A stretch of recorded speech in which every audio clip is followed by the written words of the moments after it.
Record-breaking performance by Tyree Lee, 10 for ODU now. Dixon going to get the handoff off. Look at the moves. Shifty. Dixon, what can he do? What a spin move! Anderson Miller in the pursuit nearly gets the sack, and Rob Thompson comes away with the interception. And there it is, 41-17. Old Dominion's first bowl appearance. Old Dominion's first bowl win. And Wilson gets the handoff. Ball's ripped out. Comes out and it's recovered.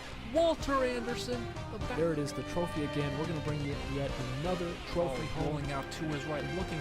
He's got Todd Jackson hit the corner of the end zone.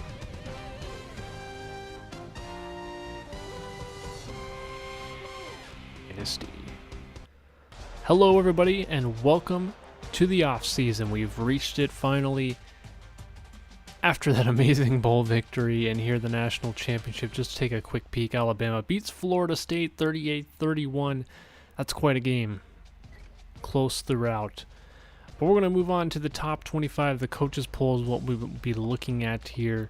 Ultimately, the AP and the coaches in this game stay pretty close to each other as far as the rankings go. So here is your top 10. Alabama, TCU, Oklahoma, Florida State, A&M, Notre Dame, Maryland, Boise State, Memphis, and Georgia Tech rounding out that top 10 there. Whew. What a season it was. As we can see, LSU unranked to number 18, like just jumping right in there. And there we can see the Monarchs right at 25. We finished nicely in the top 25. Great job to the team this year. Here's the Coastal Division. We're going to take a look at all the divisional and conference standings here. So bear with me. This video is going to have a lot of information like we've always done with these off-season videos. But it's always fun to look at other things that are going on around the country, seeing how things are shaping up. And here, look at the American East Division. Just odd. Very odd. USF went winless outside of conference play and then 7 wins in conference play. So talk about interesting seasons there. Texas, Oklahoma, and TCU right up there, bottlenecked at the top of the Big 12, and Kansas, as usual, riding up the bottom. Maryland at the top of the Big 10 East in pretty impressive fashion there. They finished 7th in the country. Not bad. And the Big 10 West looking about as it usually does. Wisconsin at the top there. Nobody really too impressive, though. In our own stopping grounds, the Conference USA, Florida Atlantic, in our old East Division. Well, actually, they weren't the top team because they didn't play in the conference championship game, but they ended up on top at the very end of the season there. And the Independents, both Notre Dame and Navy putting in pretty good seasons. Army and BYU winning seasons, but UMass and Idaho about what you would expect there. Looking in the Maction, Akron on top of the East. Buffalo coming out of the bottom. Central Michigan, not a bad season, 11-3 overall record. Pretty good for a MAC team. Mountain West, Boise State, not uncommon for them to be coming out on top there. And San Jose State actually lost the division to UNLV. UNLV played in the conference championship game and lost, so they ended up placing second here at the end of the season. Pac-12 North, owned by Stanford, and Colorado taking over the South with USC and UCLA both on the bottom half of the division. Not very good. The SEC, Georgia claiming the East pretty well in hand. Everybody else looked pretty poor this season. Not a good year for the East. And of course, Alabama at the top of the West. LSU and A&M putting in some good seasons as well. And finally, the Sun Belt, that often forgotten conference. The season stats. We're going to look at how the numbers stacked up for Old Dominion this year. Joshua Kemp, the freshman quarterback, 1,887 yards, 19 touchdowns, 10 interceptions, 54% completion. That's better than Josh Silva's freshman year, to be honest. He hit 13-21 touchdown to interception ratio. But here, the man of the hour, the man of the year, David Dixon, came so close to 2,000 yards. 1967, 20 touchdowns on the year. He ranked second in the country in yards rushing. There was one 2,000-yard rusher this year in the NCAA. And of course, Dixon finishes off a fantastic career at Old Dominion. We wouldn't have been able to come this far without him. Todd Jackson led the receivers, 45 catches, 868 yards, 6 touchdowns on the year. Ellison with 41 catches, and it goes down from there. But Rashid Chase, the redshirt freshman, 10 catches, half of which 5 were touchdowns. So not a bad first to go for the former 4-star recruit, and we hope he'll be a big-time player for us in the future as well.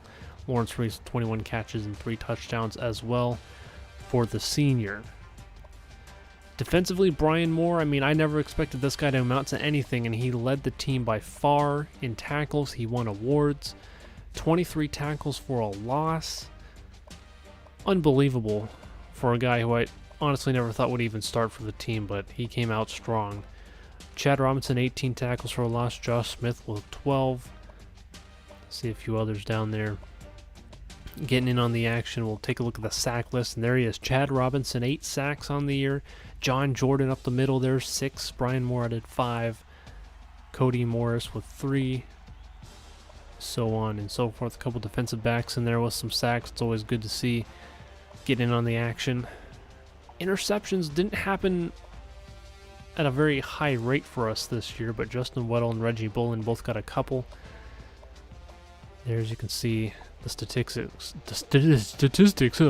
Justin Weddle led with 8 pass deflections. Man, if he could turn those into interceptions, he'd have an even better year.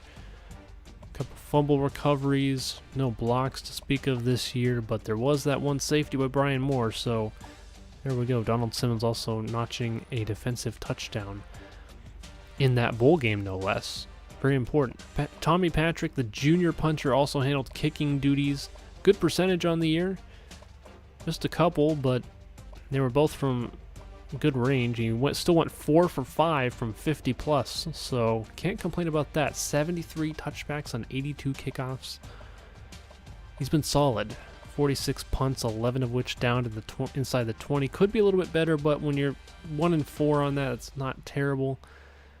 Antoine Hopkins, the main return man this season, averaged nearly 30 yards a return in the kicking game, 1 touchdown. That was 104 yards, pretty remarkable return. He also handled punt return duties, averaging 15 yards a return, although Dixon did it better. How about that? Here we'll look at the team stats. Look at the total offensive yards, 55-72. And most of those on the ground, 3,100 yards rushing for the team, and nearly 34 points a game by the offense. So that's definitely encouraging when the offense is putting up points. 237 first downs is a little bit low compared to the rest of the country, but definitely a good number of big plays as well where you're not seeing as many first downs. The defense got to get better, especially against the pass. 3,800 yards surrendered through the air. Doesn't rank too well compared to the rest of the country, as well as not forcing as many turnovers. We look at the conversion ratio. 44% is about average compared to what the rest of the country did. They did 50% on 4th down and 3 for 3 on 2-point conversions this year, so can't complain about that. Red zone was okay. 85% conversion to a score on offense. Defense could be a little bit better. 90% of the time the opponent is scoring, so got to work on that. Penalties are always screwed up in this game, so we won't pay attention there, but it's the turnover difference that's really killing us. It's always been a problem. Offense turns it over too much, and defense does not force enough turnovers, so it's two sides of that coin that we got to fix. And fortunately, been offered a 6-year contract extension given the success the team has had. You see the steady rise to 13-1, and that was the last year that we were in the Conference USA, joined the ACC, and have had back-to-back 9-4 seasons. So starting to look a little bit more consistent here, but let's hope we can get a better season coming up, improve on what we did. Here's the coaching changes now. Some interesting ones, to say the least, but one, Neil Nethery, however you say that name, he was formerly a coordinator here at Old Dominion and has moved on to head coach of Michigan State. Mark D'Antonio, meanwhile, is going to be leading Kansas. Lane Kiffin at UCF. Larry Fedora at Baylor. Some interesting names going to different places that you don't expect. My goodness. It gets very, very interesting to see where these teams will be. Bill O'Brien at UNLV. Dabo Swinney got fired at Clemson. Now he's going to be at Wyoming. Will Muschamp at USF. I mean, it just gets better and better. Really, really interesting moves, and Mac Brown retires. Major Applewhite takes his place, the successor, the former Texas quarterback, very interesting as well. Players leaving, Ronaldo Wheeler, the 6'6 receiver who really honestly isn't that good. It's going to be transferring to Wake. We didn't really give him any playing time. He's leaving. We can't do anything about it, so we're just going to move on from him. That's fine. But David Dixon, the greatest player I have ever had on any game ever, is leaving us. He didn't leave without some accolades, though. The Doak Walker Award was his. He should have won the Heisman, if you ask me. But look at this. The all-time leading rusher, 6,500 yards. Nobody has done it better in college football history than David Dixon when it comes to total yards running the ball. Averaged 6.5 yards a carry through his career. 73 rushing touchdowns came close to that record. And pinned on almost 1,000 yards receiving. 5 touchdowns as well. Heck of a career for an unbelievable player that we probably didn't deserve in recruiting, but we got him. Decent return guy, but we kind of wanted to mainly use him as a starting running back, so his return duties were limited. Projected a first-round draft pick as well. Justin Weddle, solid defensive back, but I think, to me, he underachieved a little bit. I felt like he could have been better, and he didn't quite reach his potential. Still a good player, but I felt like he should have done better than what he did. But still a solid career, 5 interceptions total there. Here's a man who I think overachieved. Brandon Ellison was part of that first recruiting class with David Dixon. Recruited him year 1, year 2 redshirted him, and now here they are. 2,000 yards receiving, 12 touchdowns. Pretty consistent. Charles Barber didn't really play much at all until this season. Didn't do a whole lot there, but he made some plays, especially in that bowl game. Chad Robinson, he transferred from the University of Buffalo, played out 3 years here, won the 2016 Lombardi Award, and another consistent player. Look at that, 7, 9, and 8 sacks through the 3 years, 24 sacks on his career. What a player he has turned out to be.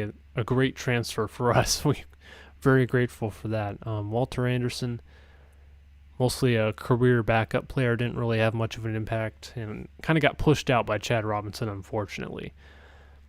Brian Moore, 2 awards for this guy, the Bednarik and Best Linebacker. Really kind of came out of nowhere. Recruited mostly as kind of a depth player, and he ended up tearing it up this season, one of the top tacklers in the country.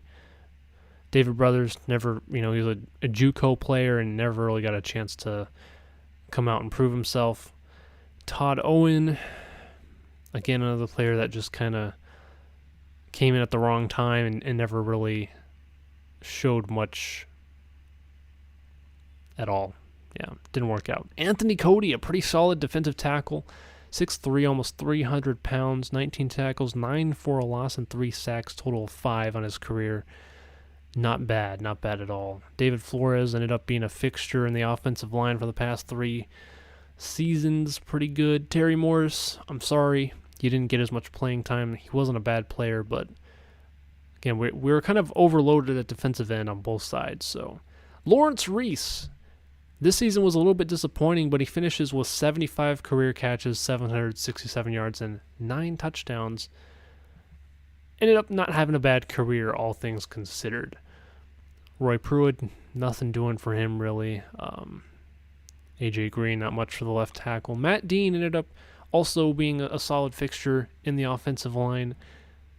He did all right, all things considered, with his rating. But Donald Simmons really came on this year as a good defensive back for us. His first 3 years, there were some questions about how, consistent or even good he was as a defensive back. He's a very good returner, but he struggled a little bit, and this year he came on and had a much better season, so very happy about that. Josh Silva, I was convinced this guy was the future at quarterback for Old Dominion, and actually, if you look at his second-year numbers, although some of it was garbage time, he improved, but really never came on as a real threat as a quarterback. He was definitely an extremely fast runner, could tear it up. We used him as a receiver a few times, but ultimately it kind of fell apart.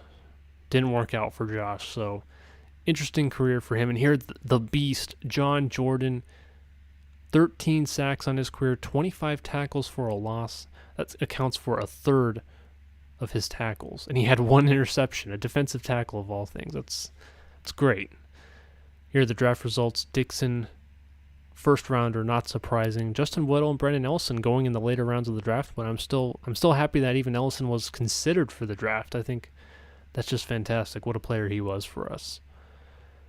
So nobody transferred into the program this season, and we'll take a look at our recruiting needs as we kind of try to fill out the roster and get ready for the next season. The only real place that we need anybody is defensive tackle. Everything else is kind of filled out, so any players we get to commit to us at this point are mostly surplus and definitely a bonus if they're highly rated. Kyle Baker is my priority at defensive tackle. He's a 4-star, looks excellent. And this kicker, William Tutton's a 3-star, 83 overall kicker from New York. We are going in for him. Lionel Montgomery, outside linebacker, and Bruce Davis. Davis more of a kind of a last-ditch option, a 3-star defensive tackle. Nathan Osborne, I hope we can get an outside linebacker as well. We really could use some improvements in the outside linebacker positions. But we do not get those two. Both of them going to other programs and very close to us, North Carolina, Syracuse. But we get Tuttons, we get Baker, we get Nathan Moss, a good defensive end. Joey Clancy, potentially a very good defensive end. Vincent Brown, Riding Sutton, a couple of receivers that could improve. If they improve enough, they'll definitely be good for us. But some other guys that are kind of peripheral players that may not even make the team. But this is the best recruiting class I've ever had. Number 5 in the country. Very solid. 1 5-star, 8 4-stars, 14 3-stars, and a 2. Total of 24 players. Heck of a class. I mean, some of these guys might not actually get any playing time. They might get cut from the team, but certainly a number of them will have some good impacts for this team. And Brandon Brown, the athlete, 5 stars. We'll show where he's going in a minute as far as positions go. Arthur Wood, a 4-star quarterback. Calvin Waters, Vincent Brown, Ronnie Sutton, 4-star players. I think Tyson Johnson, that 4-star guard, is going to be really good for us. I think he'll slot in right away. Nick Schultz could be a Todd Jackson-like receiver for us. Great to get a highly rated kicker. He'll be booting some bombs for us later on.